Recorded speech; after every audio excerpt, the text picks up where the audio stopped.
नमस्कार भाइयों बहनों, देव ऋषि स्टडी पॉइंट चैनल में आपका स्वागत है। हम आज आपके लिए संस्कृत भाषा में अनुवाद प्रकरण को लेकर आपके सामने उपस्थित हुए हैं। अनुवाद, अगर आपसे संस्कृत भाषा में आते हैं तो आप सीटेट एवं यूपी टेट परीक्षाओं में जो गद्यांश और पद्यांश आते हैं उनको बड़ी सरलता से हल कर सकेंगे, क्योंकि एक अनुवाद ही ऐसा माध्यम है जिसके माध्यम से हम एक भाषा को दूसरी भाषा से सीख सकते हैं। हम परीक्षा में बैठते हैं तो हमें संस्कृत समझ में नहीं आती और हम वहाँ पर ही फेल हो जाते हैं। इसलिए हमें सबसे पहले भाषा सीखनी है, कुछ समझना है तो हमें अनुवाद ही सबसे पहले सीखने होंगे। हम आपके सामने अनुवाद लेकर आए हैं तो हम अनुवाद आपको समझाते हैं कि अनुवाद किस तरह से बनाया जाए। तो अनुवाद पहचान करवाते हैं हम। पहली वीडियो में हम आपको काल पहचान कराएंगे। पहली वीडियो हमारी काल पहचान तक होगी, फिर अगली वचन पहचान, लिंग पहचान और अन्य पहचान हमारी अगली वीडियो में होगी। इसलिए हमारी जो भी वीडियो है उसे देखते रहें और हमारे चैनल को सब्सक्राइब करें। शुरू करते हैं अपना प्रकरण हम बिना देरी के। राम जाता है, राम जाता है, राम करता है और जाता क्रिया है। तो कर्ता के द्वारा क्रिया किस समय में हो रही है, इसका ज्ञान करना हमें परम आवश्यक है। सबसे पहले अगर हम कर्ता के द्वारा क्रिया का ज्ञान नहीं कर सकते तब हम वाक्य नहीं बना सकते। तो इसलिए हम पहले करते हैं काल पहचान। तो राम जाता है तो वर्तमान काल है, जा रहा है, जाता है तो वर्तमान काल है। तो क्या है, तो काल पहचान करते हैं। तो इसमें कौन सा काल है? लट लकार काल है, लिट लकार काल है, लड लकार काल है, लोट लकार काल है, विदलिट चाहिए है। तो सबसे पहले हम वाक्यों की पहचान करते हैं कि किन लकारों का वाक्य है। जब ये पता चल जाता है कि किन लकारों का वाक्य है तो हम उसी लकार की क्रियाओं को लगाते हैं। ठीक, तो हम पहले लकारों पर बात कर लेते हैं, काल पे बात कर लेते हैं, क्रिया पे बात कर लेते हैं, धातु रूप पे बात कर लेते हैं। उसके बाद हम आगे बढ़ेंगे। पहले हम बात कर लेते हैं धातु रूपों पे बात कर लेते हैं। तो धातु क्या है?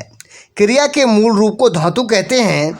व्याकरण की दृष्टि से धातु शब्द का अर्थ है शब्द योनि यानी उत्पत्ति, अर्थात जिसमें शब्दों की उत्पत्ति हो उसे क्या कहते हैं? हम धातु कहते हैं। क्रिया क्या है? जिस शब्द से किसी काम या करना का होना जाना जाता है उसे क्रिया कहते हैं।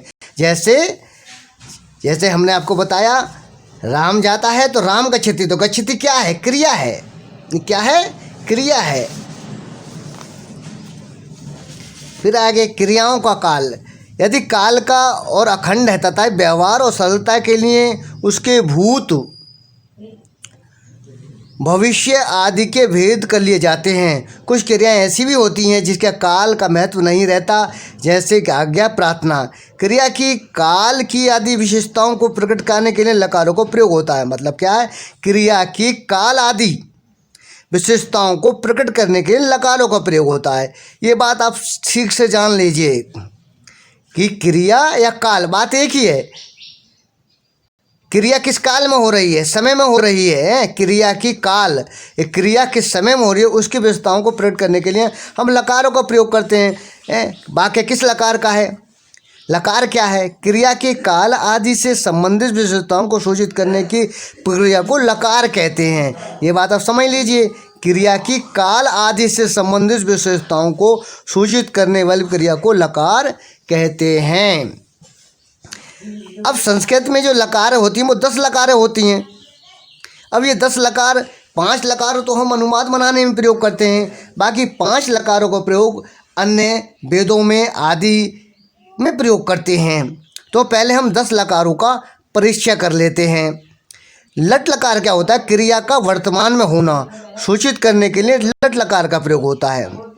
लिट लकार क्रिया का परोक्ष भूतकाल अर्थात बहुत प्राचीन काल में होना सूचित करने के लिए हम लिट लकार का प्रयोग होता है। लुट लकार आज के पश्चात भविष्य काल में क्रिया का होना सूचित करने के लिए धातु से लुट लकार के रूप बनाए जाते हैं।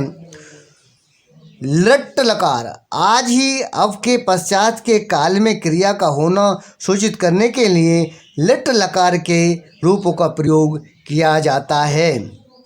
लेट लकार इन लकार का प्रयोग केवल वेदों में होता है। ये प्रश्न बहुत पूछा जाता है परीक्षा में कि लेट लकार का प्रयोग कहाँ किया जाता है, तो क्या उत्तर होगा? वेदों में। ये बहुत प्रश्न कई बार टीजीटी पीजीटी में कई बार और अन्य परीक्षाओं में टेट में सी टेट में आदि पूछा जा चुका है कि लेट लकार का प्रयोग कहाँ किया जाता है। लोट लकार आज्ञा, प्रार्थना, आशीर्वाद, निमंत्रण, आमंत्रण आदि अर्थों को प्रकट करने के लिए लोट लकार का प्रयोग होता है। लट लकार, लड लकार आज ही अब से पहले भूतकाल को सूचित करने के लिए धातु से लड लकार के रूप में बनाए जाते हैं। लिड लकार के दो रूप होते हैं, विधि लीड और आश्रित लीड। विधि लकार विधि, प्रेरणा, निमंत्रण, आमंत्रण, संप्रसन, प्रार्थना आदि अर्थों को सूचित करने के लिए विधि लकार के रूप में प्रयोग होता है। आश्रित लीड आशीर्वाद के रूप में आश्रित लीड का प्रयोग होता है। लुड लकार सामान्य भूतकाल को सूचित करने के लिए लड लकार का प्रयोग होते हैं। लड लकार हेतु हेतुभूत जहाँ एक क्रिया के कारण दूसरी क्रिया को ऐसे भूतकाल में लड लकार का प्रयोग होता है। ये 10 लकारें होती हैं। ठीक, ये 10 लकारों में 5 लकारें हम लट लकार, लड लकार, लोट लकार, लड लकार, विधि लीड के रूप में हम अपने वाक्य बनाते हैं। इन 5 लकारों में वाक्य बनाते हैं। 5 लकारें जो होती हैं बाकी वो हमसे केवल वाक्य नहीं बनाते, केवल हमसे पूछी जाती है। जैसे हमने पूछा लिट लकार का प्रयोग कहाँ होता है, लेट लकार का प्रयोग कहाँ होता है। इस तरह से हमारे जो है ये परीक्षा में प्रश्न इसमें से पूछ लिए जाते हैं। इसलिए हमें 10 लकारों का ज्ञान होना चाहिए कि लिट लकार का मतलब क्या होता है, लेट लकार का प्रयोग कहाँ होता है। इस तरह से हमें इसमें प्रश्न आते हैं। धातु किसे कहते हैं, क्रिया किसे कहते हैं, लकार और क्रिया में क्या अंतर है, ये सब आपको पता होना चाहिए, क्योंकि इसमें से लगभग 1 या 2 प्रश्न हमको अवश्य रूप से मिल जाते हैं। आज की वीडियो में केवल इतना ही। धन्यवाद। अगर हमारा आपको वीडियो अच्छा लगे तो अपने दोस्तों को शेयर करें और हमारे चैनल को सब्सक्राइब करें। अगली वीडियो में हम आपको बताएंगे कि वचन पहचान क्या है, लिंग पहचान क्या है, पुरुष पहचान क्या है और अन्य पहचानें आपको बताएंगे। इसलिए हमारी अगली वीडियो भी आप देखते रहें। धन्यवाद।